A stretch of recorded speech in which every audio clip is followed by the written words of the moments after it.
Très réputé par ses capacités intellectuelles, Noël Tiani est auteur de plusieurs publications, Des pères et des mères, c'est des titres de son récent ouvrage.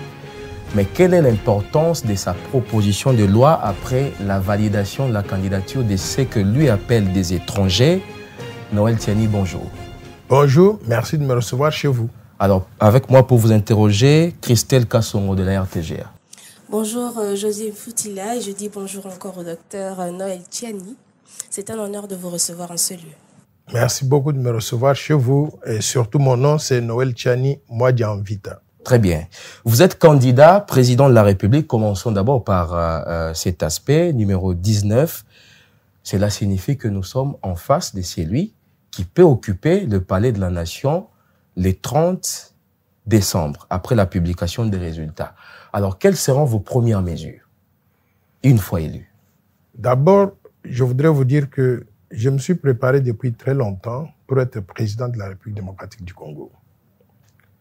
Et je sais exactement ce que je voudrais réaliser avec notre pays et surtout pour le peuple congolais. Ce que je voudrais réaliser pour la République démocratique du Congo, c'est sortir le Congo du sous-développement accéléré, caractérisé par 90% de la population active au chômage.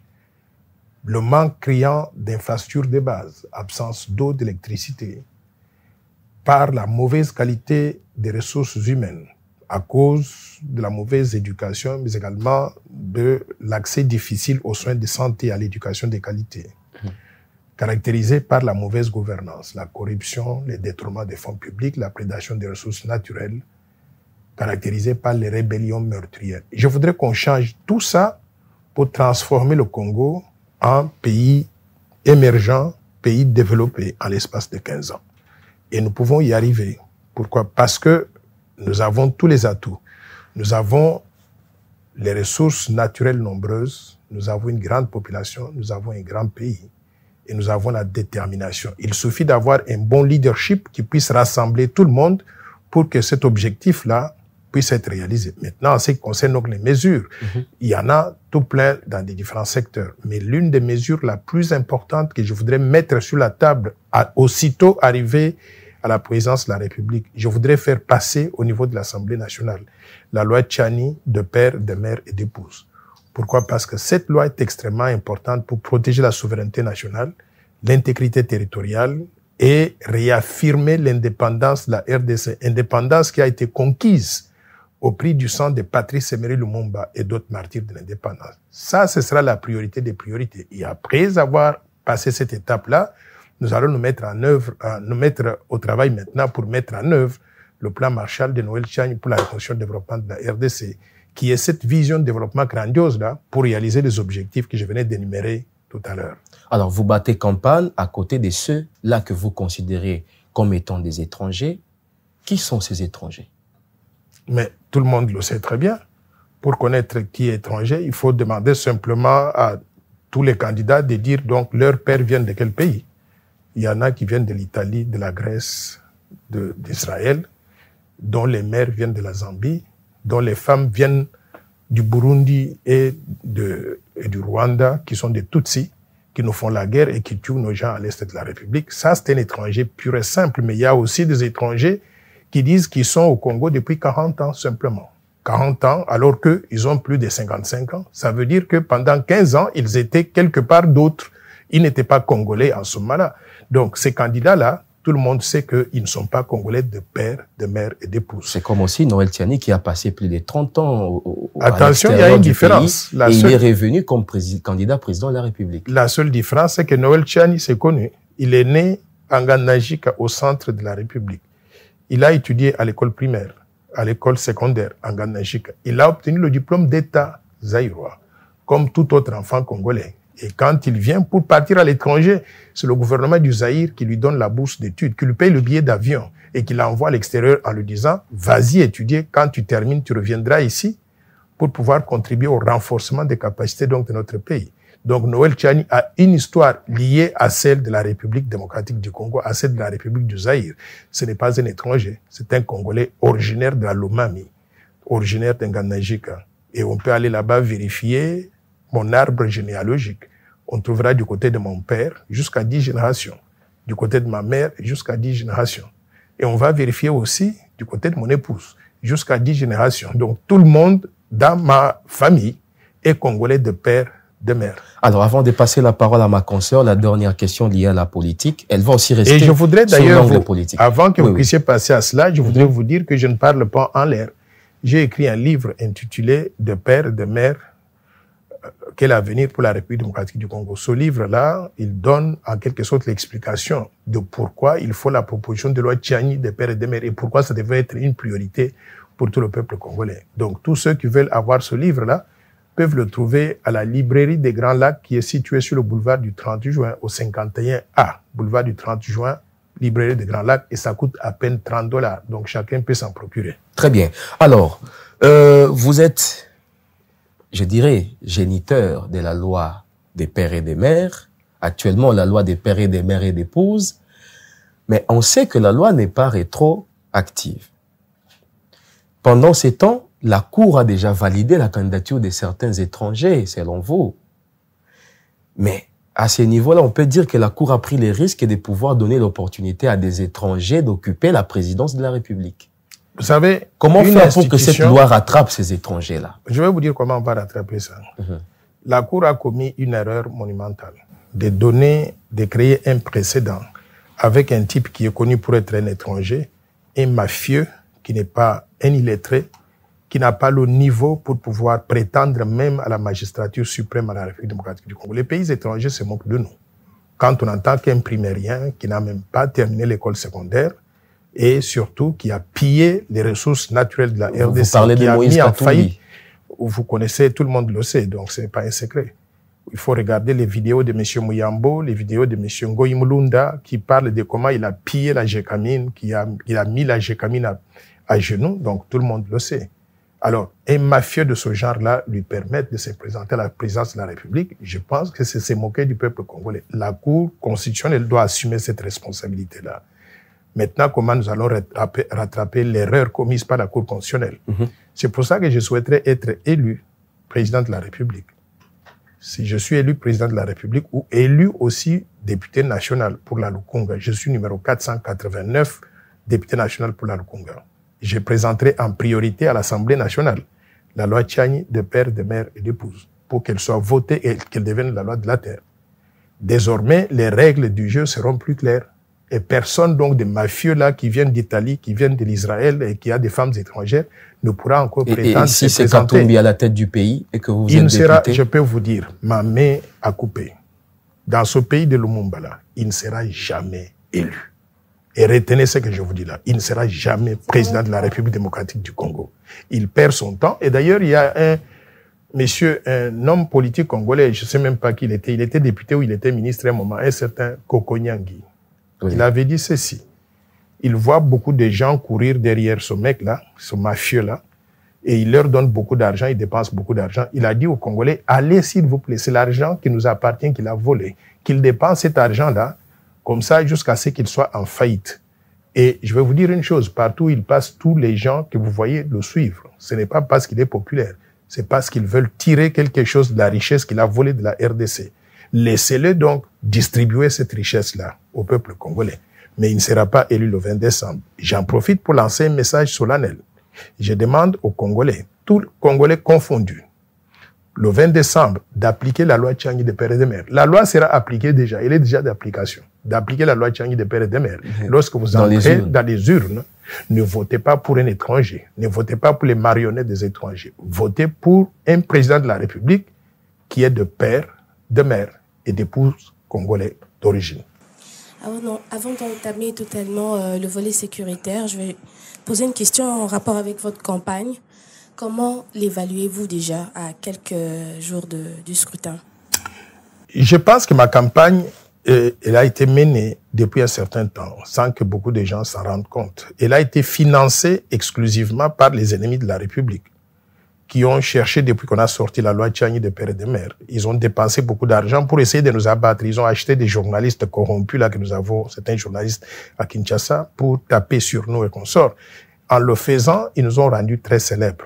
Je viens de rentrer d'une tournée de campagne électorale. dans le Bandundu. J'étais à Kikwit, à Masimanimba, à Kenge, et nous nous sommes arrêtés dans tous les villages le long de la route. J'étais impressionné par l'accueil chaleureux que nous avons reçu de la population congolaise, donc dans ces coins-là. Partout, on s'est arrêté. Dans chaque village, on s'arrête. Je sors juste de la voiture. La population commence à crier de père et de mère. Donc, je suis quelqu'un de reconnaissable sur l'étendue du territoire national. Pour venir ici, j'habite à quelques minutes de chez vous ici. On est entré dans la voiture et les motoristes là qui font les wewa, ils ont juste vu la voiture passer. Ils ont commencé à crier de père et de mère. Donc, je peux vous dire que ma campagne électorale, elle est faite. Nous sommes en train de la faire aujourd'hui pour rappeler aux gens que nous existons et que nous sommes numéro tel. Mais en ce qui concerne donc le nom, je suis connu à l'Est, tout comme à l'Ouest, au Nord, tout comme au Sud, au Centre. Par conséquent, attendez-vous à une surprise le 20 décembre 2023. Et l'équipe sécuritaire qui vous est due, vous l'avez déjà en tant que candidat à la présidence? Vous savez, je suis quelqu'un, je cherche à ne pas trop taper sur notre pays pour montrer à la face du monde que nous sommes désorganisés. Mais vous me posez une question qui me permet de pouvoir vous dire ce qui se passe. Depuis qu'on a annoncé les candidats, de la liste des candidats à la présidence, 2 ou 3 jours après, j'ai reçu une équipe de 25 personnes, de policiers, qu'on a mis à ma disposition. Et ils sont venus, je ne sais pas comment ils sont arrivés dans ma parcelle. Donc, j'étais à l'intérieur, on me dit qu'ils sont dehors, je sors, je vois 25 policiers qui me font le salut militaire, là, le salut des policiers. Je les accepte, ce sont mes compatriotes de père et de mère. Et on établit une très bonne relation immédiatement. Et ils me disent qu'ils vont être là pendant toute la période électorale. Et j'apprécie, j'ai envoyé un tweet pour dire au gouvernement, pour dire à tous les Congolais, merci beaucoup aux institutions de la République, vous m'avez donné mes compatriotes pour me protéger, pour me sécuriser. Mais à ma grande surprise, le jour suivant, la Jeep qui devait les transporter, la Jeep des policiers, n'est pas là. Mais comme je devais partir au Bandundu, j'ai dû appeler certains généraux au sein donc de la police nationale qui m'ont donné leur Jeep personnel pour m'escorter au Bandundu jusqu'au retour. Et quand nous sommes rentrés, la Jeep a quitté et retourné. Actuellement, je me retrouve avec 25 policiers sur les bras, mais qui n'ont pas de moyens de transport. Donc, si bien que pour venir ici, je suis obligé donc de prendre 2 policiers simplement, les mettre dans la voiture et me promener avec. Ce n'est pas des conditions idéales. Je voudrais ici lancer un appel solennel au ministre de l'Intérieur, M. Peter Kazadi, que j'ai dû contacter déjà. Je voudrais lancer un appel solennel au président de la CENI, M. Denis Kadima, mais aussi au commandant de l'unité de protection de haute personnalité. Je voudrais leur dire que vous mettez nos vies en danger. Pourquoi? Parce que sans moyen de transport, je ne suis pas capable de transporter 25 policiers dans ma voiture. Et partout où je passe maintenant, dès que je sors de la voiture, il y a la population qui accourt, qui vient vers moi. Dans ces gens-là, il y a des fanatiques qui me soutiennent. Mais il y a aussi des ennemis qui sont capables de me faire du mal. Par conséquent, les conditions sécuritaires pour les candidats à la présidence de la République ne sont pas bonnes. Je voudrais demander que notre pays prenne des choses au sérieux. Nous avons payé $100,000 à la CENI de caution. On peut prendre 10% de cela pour disponibiliser d'une Jeep de la police et aussi pour payer la nourriture des policiers parce qu'ils viennent chez moi et ils me disent qu'ils n'ont pas de nourriture, ils n'ont pas de ration alimentaire. Ça fait mal de leur dire, écoutez, vous êtes pris en charge par l'État, moi je vais manger à l'intérieur de ma maison et vous restez dehors, vous n'êtes pas nourris. Par conséquent, je demande aux autorités de la République de faire ce qui doit être fait. Alors, l'appel est lancé. Nous ne devons pas paraître comme un pays désorganisé jusqu'à ce point-là. Très bien, l'appel est lancé. Avant d'entamer l'angle de l'économie ou de la sécurité, Noël Tiani, vous envisagez des réformes politiques, principalement avec la réduction des partis politiques. Vous avez estimé que on ne peut pas avoir 900 partis politiques, c'est trop. Vos idéologies, disons votre idéologie, se rapproche quelque peu avec celle du président Tshisekedi. Aujourd'hui, honnêtement, entre l'Union sacrée et le président Katumbi, qui sont les 2 challengers sur terrain, vous vous positionnez de quel côté? Vous me connaissez très bien. Et vous connaissez que je suis l'initiateur de la proposition de loi Tiani de père, de mère et d'époux. Je vais vous poser une question. Entre ce monsieur que vous avez mentionné, là, ce mafieux, et le président Tshisekedi, qui est congolais de père, de mère et d'époux, je suis plus proche du président Tshisekedi, qui est mon frère de pères, de mères et d'époux congolais d'origine par rapport à cet étranger-là qui non seulement est italien, grec, israélien, il est zambien aussi et il a une femme Tutsi burundaise, les Tutsis qui nous font la guerre, qui sont nos ennemis. Par conséquent, je ne peux pas me mettre à table avec cet individu qui est un étranger. Je préfère donc entre un frère et un autre là, je préfère un frère. Vous êtes prêt à vous désister au profit de M. Tshisekedi? Je n'ai pas encore dit ça, mais je vous dis simplement sur le plan idéologique, sur le plan humain. Je suis plus proche de Tshisekedi que d'un étranger. Alors, la révision les réformes politiques, je vais dire, et institutionnelles, il faut bannir le Sénat, il faut bannir l'Assemblée nationale. Là, on parle déjà de la révision de la Constitution. Vous êtes sur ces... Je suis tout à fait d'accord de pouvoir réviser la Constitution. Et déjà, la loi Tchani de Père et de Mère implique une modification de la Constitution. Ça va impliquer une modification de l'article 72 qui dit que pour être candidat à la présidence, il faut être congolais d'origine. Je veux qu'on précise qu'il faut être congolais d'origine, virgule, né de père et de mère congolais d'origine. C'est une modification d'un article de la Constitution. Mais la loi Tchani de père et de mère implique aussi le changement du principe de l'exclusivité de la nationalité congolaise. Ceci implique la modification de l'article 10 de la Constitution, qui dit que la nationalité congolaise est une exclusive. Moi, je veux qu'on puisse barrer une exclusive pour qu'on dise la nationalité congolaise est irrévocable. Ceci va redonner la nationalité à combien de gens? 15 millions de nos compatriotes qui sont dans la diaspora, qui ont pris pour une raison ou une autre des papiers de résidence dans les pays où ils vivent pour être en mesure d'aller à l'école, de trouver du travail, de nourrir leur famille. Par conséquent, je pense qu'ils ne doivent pas être pénalisés. Il faut leur redonner la nationalité congolaise d'origine. Que personne d'entre nous ne doit perdre, quel que soit ce qu'il va prendre comme nationalité ou comme papier étranger. Sauf que il faudra exclure la double nationalité avec tous les pays voisins de la RDC. Pourquoi? Parce que parmi ces pays-là, il y a des pays qui sont des ennemis, qui nous ont fait la guerre. Et on ne s'associe pas avec des ennemis qui nous font la guerre et qui veulent nous coloniser. Donc, jusqu'à ce qu'on détermine qu'à un moment donné, peut-être que les relations sont améliorées. On pourra envisager cela. Donc, double nationalité ou multiple nationalité avec tous les pays du monde, sauf avec les pays voisins. Qu'est-ce que nous gagnons avec le changement du principe de la nationalité congolaise, une exclusive, de passage vers l'irrévocabilité de la nationalité? Nous allons redonner la nationalité à 15 millions de compatriotes. Ces 15 millions-là sont des ressources humaines de qualité qui ont étudié à l'étranger comme moi, qui ont travaillé à l'étranger comme moi et qui ont quelque chose à contribuer en ce qui concerne la qualité des ressources humaines congolaises. Mais le plus important, qui ont épargné de l'argent parce que là où ils travaillaient, il y a un pouvoir d'achat plus élevé qu'ici. Ils ont épargné de l'argent. Il faut qu'on prenne ces gens-là qui vont ramener ces investissements-là, les épargnes, pour investir au Congo et créer des emplois pour tout le peuple congolais. Mais une chose qui est importante, c'est que la constitution actuelle a divisé la population congolaise. On a divisé en Congolais de l'intérieur qu'on dit que vous êtes Congolais. Et on a dit aux Congolais de l'étranger, les 15 millions, on a dit que vous n'êtes plus Congolais. On a divisé la population en deux groupes.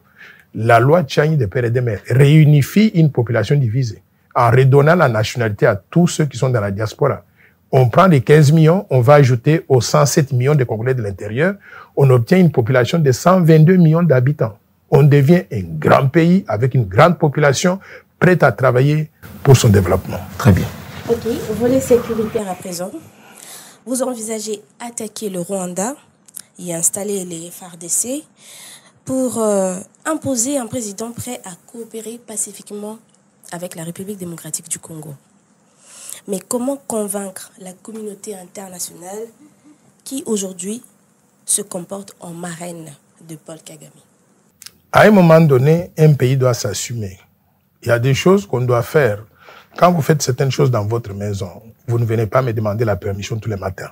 Il y a des choses que vous les faites parce que c'est votre maison. Ça, c'est la maison Congo. Ce qui est bon pour le Congo ne doit pas nécessairement être bon pour la communauté internationale. Et surtout lorsque nous savons que certains des gens dans la communauté internationale ont été, comme vous l'avez tout justement dit, des marins ou des parrains du Rwanda dans ce qu'elle fait à l'est de la République. Moi, si je suis président de la République, je vous promets ceci.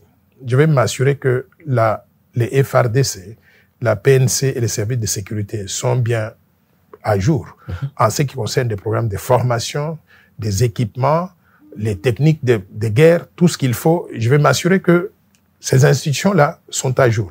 Une fois que je suis sûr qu'ils sont à jour, je vais vous dire une chose, je vais accorder 48 heures au Rwanda de se retirer de la RDC. S'ils ne se retirent pas, vous allez vous réveiller un matin, les FARDC se trouvent à Kigali.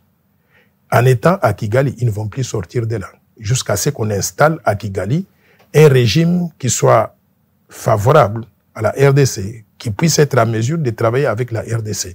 Et ce que je ferai là, je ne serai pas le premier pays du monde à le faire. Je l'ai vu aux États-Unis. Les États-Unis, ils l'ont fait avec Saddam Hussein. Ils sont allés, ils ont demandé la permission à qui?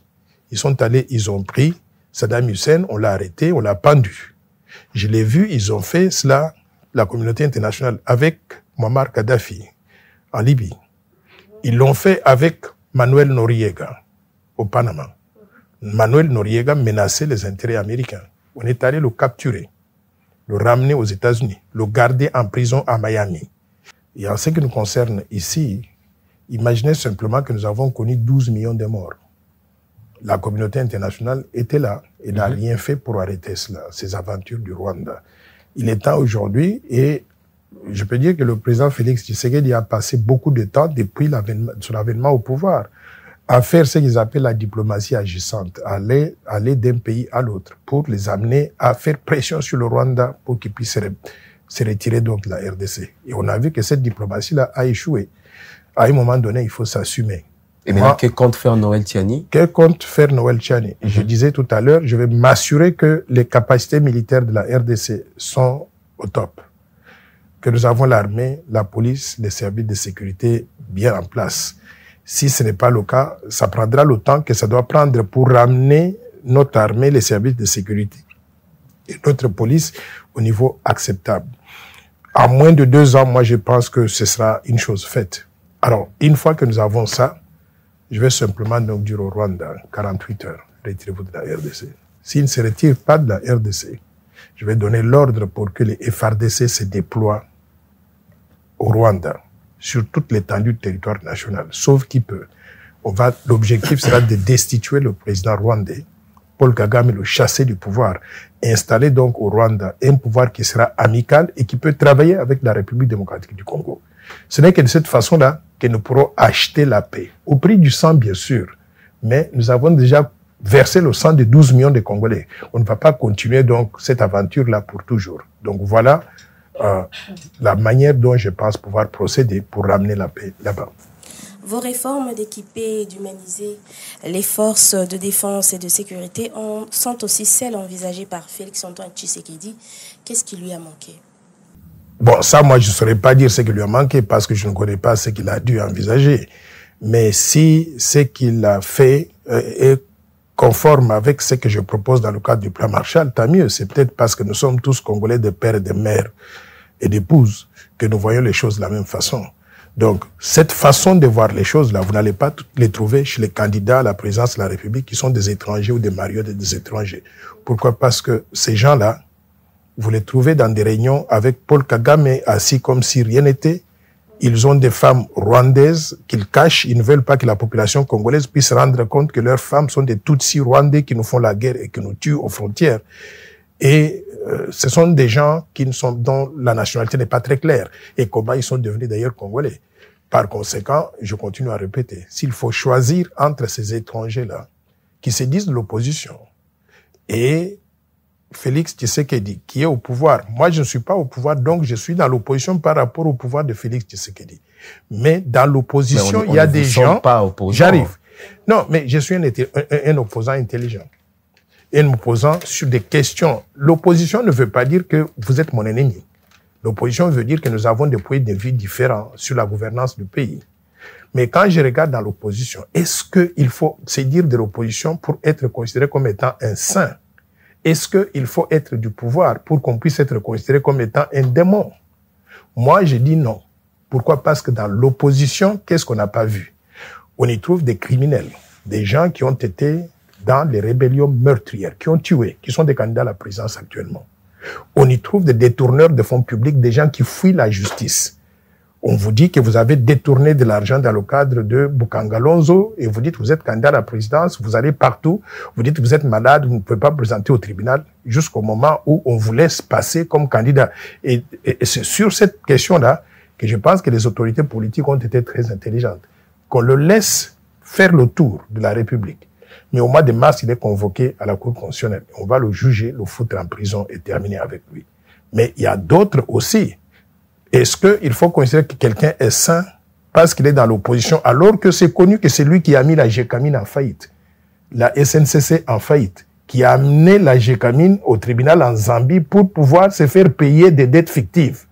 Est-ce que on a vu les vidéos donc de, il s'appelle comment, Ngoï Mlunda, qui a dit qu'il a décimé littéralement des montagnes qui avaient des minéraux au Katanga pour s'enrichir. Et il utilise cet argent-là aujourd'hui pour acheter des Congolais, la conscience des Congolais. Je ne pourrais jamais m'associer avec un individu comme ça parce qu'il dit qu'il est de l'opposition. C'est un mauvais citoyen. Moi, président de la République, je vais foutre toute cette bande-là devant la barre. Et ils vont être jugés, condamnés, ils doivent payer à la RDC ce qu'ils ont volé donc du peuple congolais. Et au-devant des filles et fils rwandais nés des Congolais, qu'est-ce que vous leur direz? Non, la loi doit être la même pour tout le monde. Il n'y a pas une loi pour les fils nés de Rwandais et de Congolaises, ou une autre loi née de Congolais et des Indonésiens ou des Belges, ainsi de suite. La loi doit être la même. La loi dit quoi? Et Congolais, tout celui qui a au moins un parent congolais. Donc si vous trouvez un Belge qui a un parent congolais, il est congolais. Un Indonésien qui a eu une femme congolaise, cet enfant-là, il est congolais. Rwandais ou Ougandais, c'est la même chose. La seule exception que nous faisons, c'est que ces enfants-là, issus de métissage entre différents pays, sont des Congolais à part entière. Et ils peuvent tout faire dans leur pays, en République démocratique du Congo. Ils peuvent être des vendeurs de poissons, des présidents des clubs de football, ils peuvent être des ministres dans certains coins, ainsi de suite. Mais ils ne doivent pas toucher aux fonctions de souveraineté qui doivent être réservées exclusivement aux Congolais d'origine, nés de père et de mère congolais d'origine. C'est discriminatoire, Président. Mais dans tous les pays du monde, je viens de faire une étude comparative dans ce livre ici. Et je démontre que dans tous les pays du monde, cette discrimination-là existe. Mais c'est une discrimination sur mesure pour protéger les intérêts nationaux. Par exemple, aux États-Unis d'Amérique, nous avons connu un grand gouverneur de province, d'État, Arnold Schwarzenegger. Et lorsqu'il a terminé son mandat en tant que gouverneur de l'État de Californie, qui est l'un des plus grands États aux États-Unis, il voulait aller à la présidence de la République. On lui a dit, vous ne pouvez pas postuler pour la présidence des États-Unis d'Amérique parce que vous n'êtes pas né sur le sol américain. Discrimination, oui, mais protection des intérêts des États-Unis avant tout. Henry Kissinger, diplomate par excellence, il a voulu aussi être président de la République. On lui a dit, non, vous êtes né en Allemagne. Vous n'êtes pas né sur le sol américain. Vous ne pouvez pas postuler pour la présidence des États-Unis. Madeleine Albright, que tout le monde connaît. Aux États-Unis, au total, il y a 350 millions d'habitants. Sur les 350 millions d'habitants, 125 millions ou 50% ne sont pas éligibles pour les fonctions de souveraineté.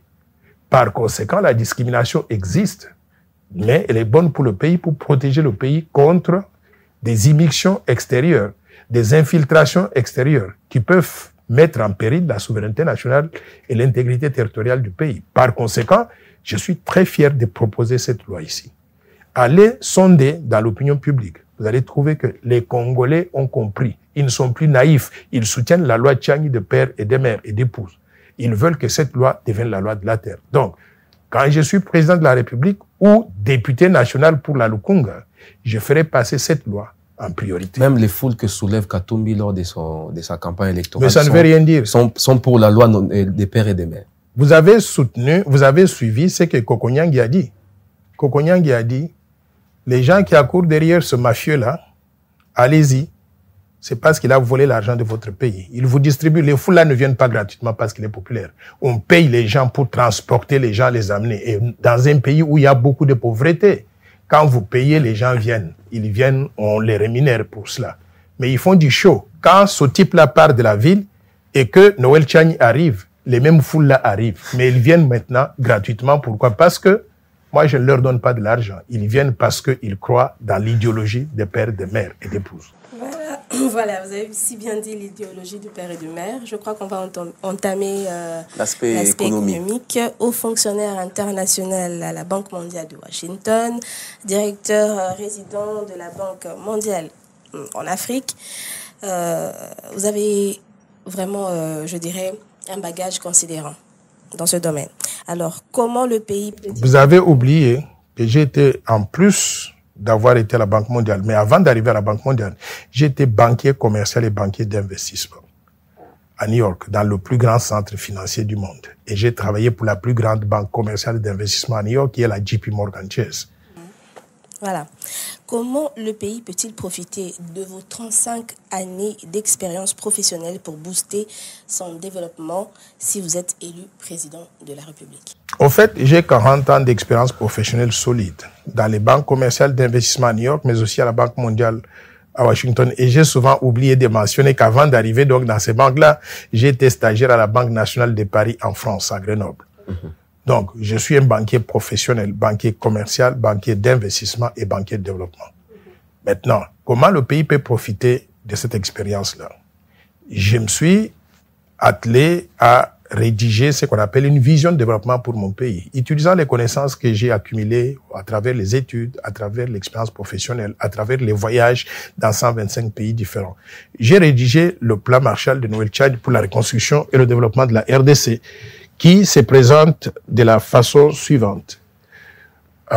Il y a un livre qui manque, Carlos. Donc, ça, c'est le plan Marshall de Noël Tchani pour la reconstruction et le développement de la RDC, que j'ai rédigé.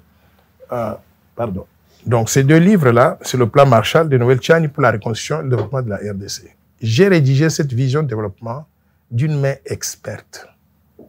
De ma propre main. Avec tout l'amour que je pouvais avoir pour un pays et pour un peuple, parce que c'est mon pays. Si j'avais fait ça pour un autre pays, le Kazakhstan ou bien l'Arabie Saoudite, on m'aurait payé peut-être 50 millions de dollars pour me rémunérer pour ce travail-là. Mais je l'ai fait pour la RDC, gratuitement. Maintenant, cette vision de développement est disponible à tout le peuple congolais pour voir comment on développe un pays. Je l'ai actualisé en étant ici. Nous avons un plan aujourd'hui chiffré à 1000 milliards de dollars à mettre en œuvre sur une période de 15 ans pour sortir le Congo du sous-développement, en faire un pays émergent, un pays développé dans cette période donc de 15 ans, créant au passage du travail pour tous les Congolais. Comment est-ce que nous allons créer du travail pour tous les Congolais? Je veux que les gens comprennent qu'il y a des gens qui ont réfléchi. Par exemple, nous allons lancer la politique des grands travaux d'infrastructure. Le Congo, c'est un pays où il y a un manque criant d'infrastructures. Manque criant d'infrastructures, et nous avons dehors là, tout plein de chômeurs qui veulent du travail. Et ces infrastructures ont besoin d'être construites avec la main-d'œuvre qui est abondante. Très bien. Nous allons lancer la construction des autoroutes et de routes connectrices qui vont connecter toutes les provinces du pays. Les lignes rouges que vous voyez représentent les autoroutes à construire qui n'existent pas aujourd'hui pour être en mesure de partir de Banana à Mahagi en province orientale en 2 ou 3 jours en voiture. Ou de Sakania au bas du Katanga à Zongo dans la province à côté de la République centrafricaine en 2 ou 3 jours en voiture. Ou d'Nganajika chez moi à n'importe quel coin de la République en 1 journée ou 2 en voiture, ou bien par train. Les lignes noires représentent donc les chemins de fer. Et vous voyez les points jaunes que vous voyez partout sur la carte. Ce sont des villes existantes, mais qui ne sont villes que de nom. Pourquoi? Parce que quand vous y allez, et j'ai fait l'expérience de cela, vous allez en Ganajika, vous allez à Kenge, vous allez à Kikwit, vous allez à Masimanimba, vous allez à Boma, Matadi, c'est la même chose, la même chanson. On dit que c'est une ville, il n'y a pas d'eau, il n'y a pas d'électricité, il n'y a pas de chemin de fer, il n'y a pas de route de qualité, et vous trouvez que les gens meurent de faim dans ces villes-là. Ce n'est pas ça qu'on appelle donc avoir une ville. Nous voulons prendre une ville modèle. Par exemple, ma ville natale de Nganajika. Nous allons développer Nganajika d'après un modèle. Ce modèle est le suivant. Les points jaunes que vous voyez représentent les quartiers résidentiels. Je vais vous montrer à quoi ça va ressembler. Et les points verts que vous voyez, les espaces verts, sont des quartiers d'exploitation agricole, d'élevage et de pêche à mécaniser. L'idée qu'il y avait pour le parc agro-industriel de Bukangalonzo, où l'autre là a détourné 300 millions de dollars. Cette idée-là, nous allons répliquer dans chaque province 5 ou 6 parcs agro-industriels. Développer, mécaniser pour produire plus. On va produire plus pour faire quoi? Produire plus pour nourrir la population locale, produire plus pour exporter vers d'autres territoires de la RDC en utilisant les réseaux de chemins de fer ou les réseaux routiers, parce qu'on peut transporter maintenant la production de Nganajika au Katanga, à Kinshasa, et ainsi de suite. Mais produire plus aussi pour exporter vers l'Afrique, vers d'autres marchés. Nous sommes membres de ces organisations régionales qui prônent le libre-échange. des biens, la libre circulation des personnes et des biens. Mais qu'est-ce que nous exportons vers des pays extérieurs? Eux, ils utilisent la RDC comme étant des débouchés de leurs produits. Nous allons aussi exporter ce que nous produisons localement vers ces pays-là. Maintenant, en ce qui concerne les quartiers résidentiels, les jeunes que vous voyez là, nous allons développer les quartiers résidentiels en utilisant le modèle suivant. En utilisant ce modèle ici, où nous allons planifier la construction dans une ville, urbaniser la ville, y mettre de l'eau d'électricité. En ce qui concerne Ngandajika, il faut construire le barrage hydroélectrique de Kafumbu qui va donner de l'eau d'électricité à tout le monde, à Ngandajika, Mwenadi, tout le Puta et tout le Grand Kasaï d'ailleurs. Maintenant, faire les routes qu'il faut, des dessertes agricoles, mais également les routes dans les milieux urbains, et construire ces maisons-là. Les maisons, il y aura 3 ou 4 maisons modèles. Pour construire ces maisons modèles-là, nous n'allons pas importer les matières premières. Nous allons mettre des industries localement pour créer ces produits, produire les produits de construction, les matériaux de construction. Pour faire tout ça, si vous êtes J'arrive. Une vision de développement, ça peut être mise en œuvre sur 50 ans. Mais moi, j'ai planifié de la mettre en œuvre sur 15 ans. Est-ce que c'est possible de faire ce que je propose? Oui. Allez, par exemple, à la paroisse donc des Tielen, des Chilomba. Vous allez voir des chapelles qui étaient construites localement, avec des matériaux de construction fabriqués localement, des tuiles, des briques cuites, tout ce qu'il fallait, c'était fait localement. Pourquoi est-ce qu'on a abandonné cette industrie-là? Nous allons relancer ça de façon telle que toutes ces maisons-là vont être construites avec des matériaux fabriqués localement. Et en le faisant pour réaliser la construction de la ville de Ngandajika, et nous allons répliquer cela 244 fois à travers tout le pays pour que le Congo devienne un pays moderne. En le faisant, nous allons créer plus d'emplois que nous avons des Congolais dehors là pour travailler. Par conséquent, mon plan va régler le problème du chômage pour les jeunes, va régler le problème du chômage pour les femmes, va régler le problème du chômage pour tout le monde. Noël Tiani, avant vous, le président Kabila et son régime plaçaient aussi des photos sur les acteurs publics pour démontrer comment est-ce que la révolution de la modernité sera faite. En quoi est-ce que ça sera différent avec les photos que vous montrez? Très bonne question. Oui. Noël Tiani est docteur en sciences économiques. Il a fait l'université de Harvard et il est spécialiste du développement. Le président Kabila, il a fait quelle université? Il est spécialiste dans quel domaine? Donc, il ne faut pas nous comparer des choses qui ne sont pas comparables. Cette personne-là connaît exactement ce qu'il fait faire, ce qu'il a étudié à l'école, et il va le mettre en œuvre en mobilisant tout le peuple congolais. Je l'ai fait ailleurs. J'ai aidé d'autres pays. Allez au Sénégal, en Côte d'Ivoire, aux îles du Cap-Vert, en Indonésie, partout, dans les Caraïbes. Vous allez trouver la touche de Noël Tiani là-bas. Donc, je suis spécialiste dans mon domaine. C'est comme si on sélectionne donc un joueur de Léopard. On a déjà 10 joueurs, mais on doit trouver le 10e. C'est lui qui doit marquer les buts, le numéro 9.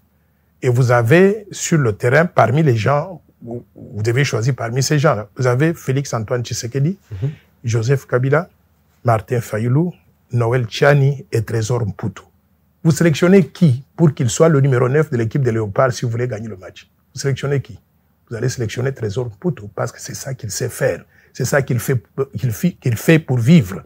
Vous mettez un spécialiste dans le domaine, il va ramener la victoire pour la RDC. Si vous mettez Noël Tiani, l'équipe sera éliminée. Pourquoi pas Noël Tiani, ministre des Finances ou de l'économie, par exemple? Pourquoi pas la Banque mondiale? Plutôt la Banque centrale du Congo? Domaine dans lesquels vous êtes expert. Je vais répondre une chose. D'abord, c'est que Noël Tiani est disponible pour faire tout ce qui est nécessaire pour que le Congo se développe. S'il y a une équipe donc cohérente, on peut travailler ensemble pour réaliser cet objectif-là. Donc, tout ce que vous avez mentionné, ça se trouve dans le domaine du possible. Maintenant, la question que je dois vous poser, si Noël Tiani doit être simplement à la Banque centrale ou bien au ministère des Finances, on laisse la primature et la présidence à qui? Aux illettrés?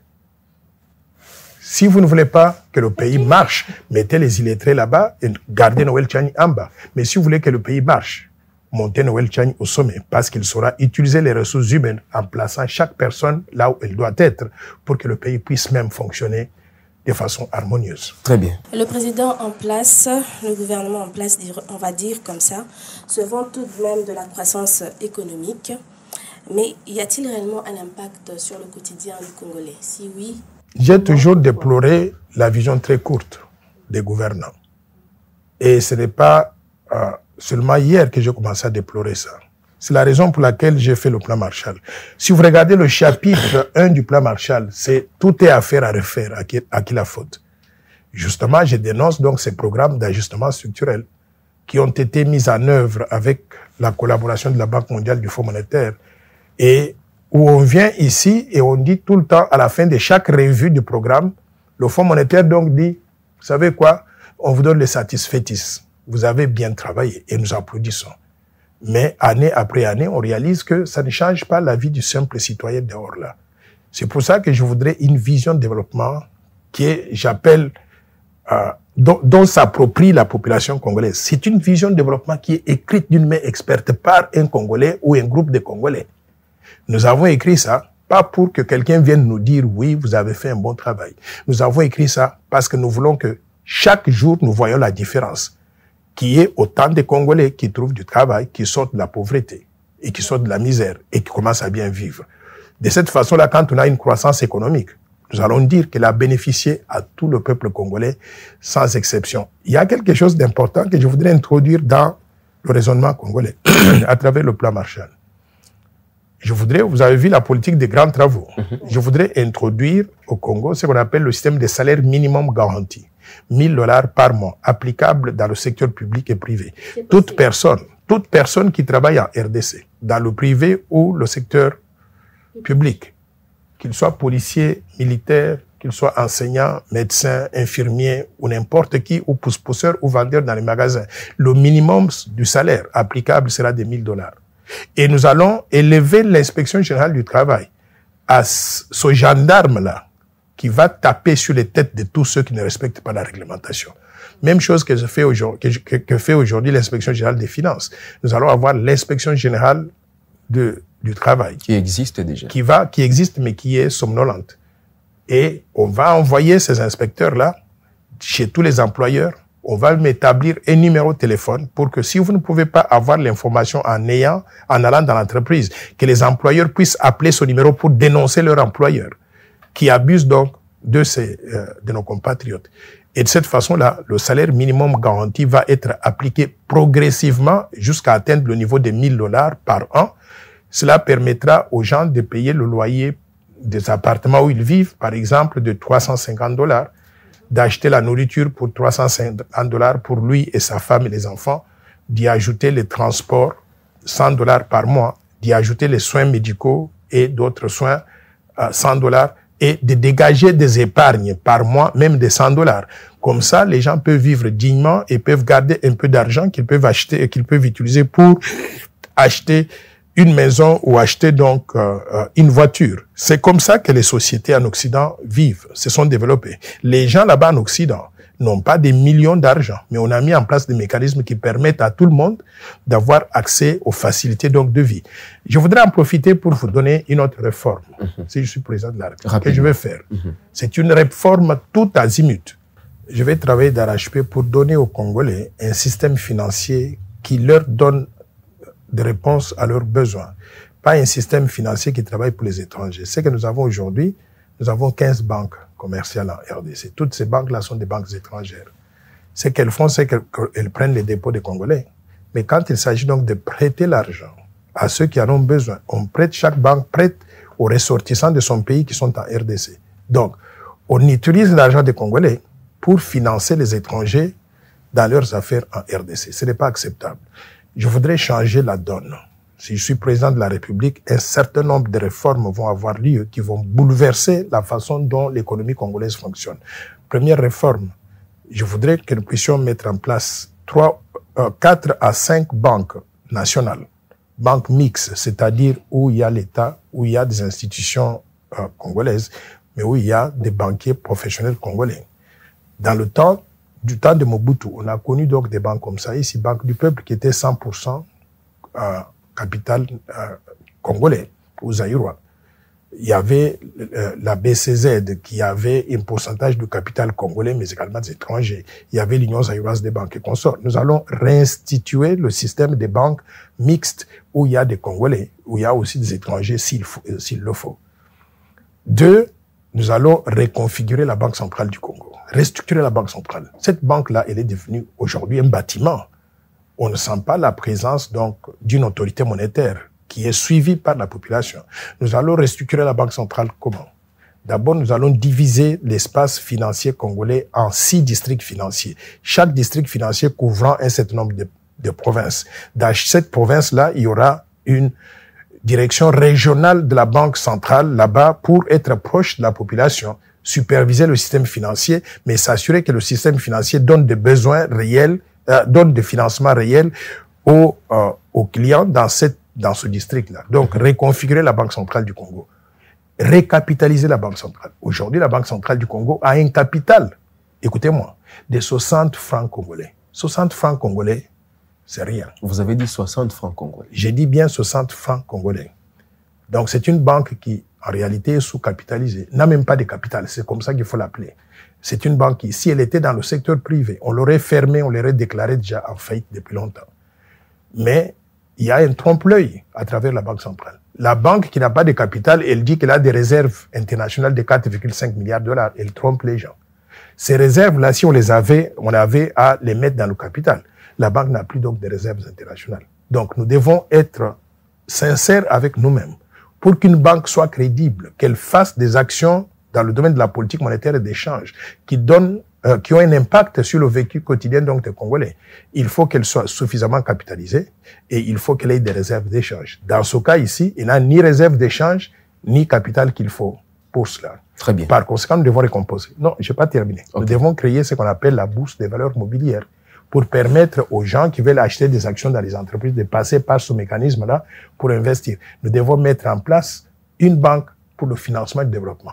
Un pays en développement qui veut financer le développement et qui n'a pas de mécanisme de financement de développement, c'est comme un aveugle, quoi, qui se promène comme ça, mais qui n'a pas donc de guide. Par conséquent, nous devons mettre en place une banque internationale pour la reconstruction et le développement de la RDC avec un capital minimum de 10 milliards de dollars. Dans une autre émission, je pourrais vous dire comment on va mobiliser cet argent. Là, ça fait matière d'une émission. Donc, je n'ai pas encore terminé. Okay. Nous devons mettre en place un mécanisme de financement de logement, de l'habitat. Comment pouvons-nous être dans un pays où quelqu'un qui travaille comme vous, des journalistes, vous êtes incapable de vous acheter une maison? Vous ne pouvez pas acheter une maison. Nous avons nos maisons à nous. Ben, parce que vous êtes riche, vous avez hérité ça de vos parents. Mais il y a beaucoup de journalistes, il y a beaucoup de fonctionnaires de l'État, des policiers, des militaires, qui ne peuvent pas s'acheter une maison. Nous devons rendre l'accès à l'habitat de qualité, pas un droit pour quelques-uns, mais un droit pour toute la population. Donc, toutes ces réformes-là sont à faire dans le cadre du programme de réforme du secteur financier que j'ai élaboré dans ces livres qui sont publiés donc à travers donc ces livres ici. Ces quatre ouvrages. Monnaie, banque et commerce extérieur. Vous pouvez vous procurer ça. Building Credible Centre, comment bâtir la crédibilité de la Banque centrale. Comment doter le Congo d'une monnaie forte, d'une monnaie crédible, aussi bonne que le dollar et l'euro. Mais surtout, mener la bataille pour mettre fin à la dollarisation. La dollarisation, c'est le fait que le dollar américain a supplanté le franc congolais. Le franc congolais est supposé être la seule monnaie utilisable sur l'étendue du territoire national. Mais aujourd'hui, il ne représente qu'environ 5% de ça. Tout le reste, là, ce sont des dollars. Comment mettre fin à cela? J'explique cela dans ce livre. Donc, tous ces livres-là constituent le plan Marshall de Noël Tchani pour la reconstruction et le développement de la RDC. Qui, si on arrive à mettre ces idées en œuvre, le Congo sera transformé. Très bien, Président, nous devons terminer. Vous avoir sur un plateau est l'honneur pour nous, puisque vous avez suffisamment de la matière. Nous sommes en train de chuter sans pour autant nous faire casser les pieds ou les jambes. Alors, pour terminer, vous êtes dans une bataille électorale avec des acteurs politiques qui ont quand même fait carrière en politique. Noël Tchani, 40 ans d'expérience, revient au Congo. Pourquoi vous n'avez pas d'abord cherché à avoir une carrière politique avant de pouvoir vous lancer dans la bataille à la présidentielle, puisque d'aucuns estiment que c'est la CENI qui vous a fabriqué comme politicien? La CENI fabrique des politiciens. En acceptant votre candidature, sans pour autant avoir une carrière politique. Et quelle est cette loi-là au Congo qui dit que pour être candidat à la présidence, il faut avoir une carrière politique? Je pense que la CENI applique la loi électorale et la Constitution, qui dit que pour être candidat à la présidence, voici ce qu'il faut avoir. Noël Tchani, non seulement qu'il remplit ces critères-là, il dépasse ces critères de loi. C'est le meilleur candidat. Prenez tous les 26 candidats là. OK? Mettez leur CV l'un à côté de l'autre. Vous trouverez que aucun d'eux ne peut même être un bourgmestre dans un pays étranger. Noël Tchani peut être président des États-Unis d'Amérique, il peut être président de la France. J'ai l'éducation, j'ai l'expérience, et je réponds aux critères au niveau international. Là, on a le président, donc, un président qui est sortant, qui a l'expérience. Mais je vous dis bien que ce candidat présidentiel-là, il peut être candidat dans tous les pays du monde. Et sa candidature sera acceptée. Pas des bimbos que nous avons ici, là, qui sont des illettrés et qui veulent devenir président donc d'un pays où ils ne sont pas à mesure de régler les défis de développement que nous avons. Par conséquent, dire que la CENI fabrique des candidats, ce n'est pas connaître comment le système politique fonctionne. Et puis, en plus de cela, vous savez que le Congo a été mal géré par qui? Par les politiciens. Depuis 1960 jusqu'à aujourd'hui. Ce sont des gens qui ont trahi la République, qui sont tous corrompus, qui ont été dans des rébellions et qui ont détourné des fonds publics. C'est la raison pour laquelle Noël Tchani porte des gants blancs. Il n'est pas l'un d'entre eux. Je suis différent d'eux. Et le Congo a besoin d'un nouveau leadership, différent de tout ce que nous avons jusqu'à présent.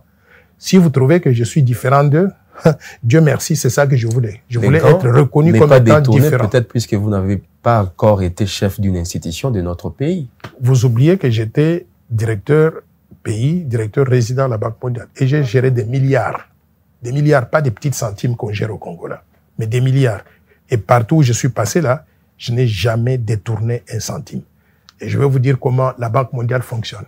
On vous paye suffisamment bien pour que vous ne soyez pas tenté de faire quoi que ce soit. C'est pour ça qu'au Congo, je vais introduire le système de salaire minimum garanti. Il faut bien payer les gens, les tenir responsables de leur comportement. S'ils mettent par hasard la main dans les caisses de l'État, ils sont dehors. Noël Tchani n'a jamais détourné un centime. Je suis propre comme la neige. Et je souhaiterais que la scène politique congolaise ait aussi des gens propres comme ça. Pas des détourneurs de fonds publics qui ont mis à genoux la GECAMINE, qui ont mis à genoux la SNCC. Pas des détourneurs de fonds publics qui ont pillé et qui ont amassé l'argent qu'ils conservent dans les centres offshore. J'ai des informations là-dessus que je vais diffuser bientôt. Très bien. Vous n'êtes pas favorable à une candidature commune de l'opposition avec ceux qui ont détourné l'argent des Congolais, et si c'est le contraire, si ce sont ces candidats-là qui vous font confiance et qui sont prêts à vous accompagner étant candidats communs de l'opposition. J'ai toujours dit que je suis un rassembleur. Je voudrais rassembler tous les Congolais. Les Congolais, il y en a qui ont commis des péchés à des niveaux différents. Il faut savoir leur pardonner, mais leur pardonner pas en compromettant les valeurs que nous défendons. S'ils veulent venir derrière moi, qu'ils viennent. Nous gagnons la présidence et je vais leur dire, il y a un endroit pour aller se confesser. Allez vous confesser là-bas, admettez votre tort et jurez que vous n'allez plus jamais faire ça. S'ils le font, on va les mettre à l'essai. On va les essayer. Et si on voit qu'ils peuvent se transformer, être ce qu'on appelle en anglais be born again, être né encore, de nouveau. Et en ce moment-là, on pourra leur donner une deuxième chance. Mais juste prendre des criminels et puis les prendre, leur dire venez travailler avec moi, les mettre comme ministre, je ne le ferai pas. Par conséquent, candidat commun de l'opposition, je peux l'être parce que j'ai le niveau d'études qu'il faut. Je répète, docteur en sciences économiques de l'Université de Paris 9 Dauphine, mais surtout détenteur d'un diplôme post-doctoral de l'Université de Harvard en leadership et management, la même université qui a formé Barack Obama et John F. Kennedy. J'ai 40 années d'expérience professionnelle dans les grandes banques new-yorkaises. C'est pas tout le monde qui travaille dans les banques à New York. Ok? Il faut être d'une intégrité morale irréprochable pour être accepté comme banquier à la JP Morgan Chase. J'ai travaillé à la Banque mondiale comme étant banquier de développement, directeur résident, directeur couvrant les pays. Je suis spécialiste en développement. Et je vais dire au peuple congolais, et je n'ai jamais volé un centime de la République. Et je n'ai pas besoin de voler. Je peux vivre comme ça, là, pendant 100 ans, sans pouvoir avoir besoin d'emprunter, de prendre un seul centime parce que j'ai suffisamment de moyens pour vivre moi-même et supporter ma famille.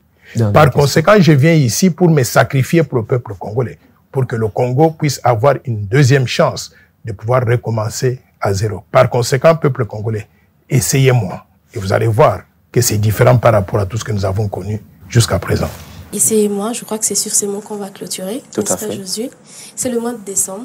Qu'est-ce qu'on souhaite au docteur Tchani? Meilleurs vœux, docteur Noël Tchani, c'est votre mois, mais nous voulons savoir quels sont les éléments qui vous font dire que vous pouvez vous réveiller un matin et devenir président de la République dans ce pays. Il n'y a pas plusieurs éléments que celui que je vais vous donner. Vous savez, c'est pas tout le monde qui est né le même jour que Jésus-Christ. Jésus-Christ est venu sur terre pour sauver l'humanité. Je suis venu pour sauver la République démocratique du Congo. Le 25 décembre, c'est mon anniversaire, le même jour que Jésus-Christ. Par conséquent, dans cette course-là, il n'y a pas deux comme ça.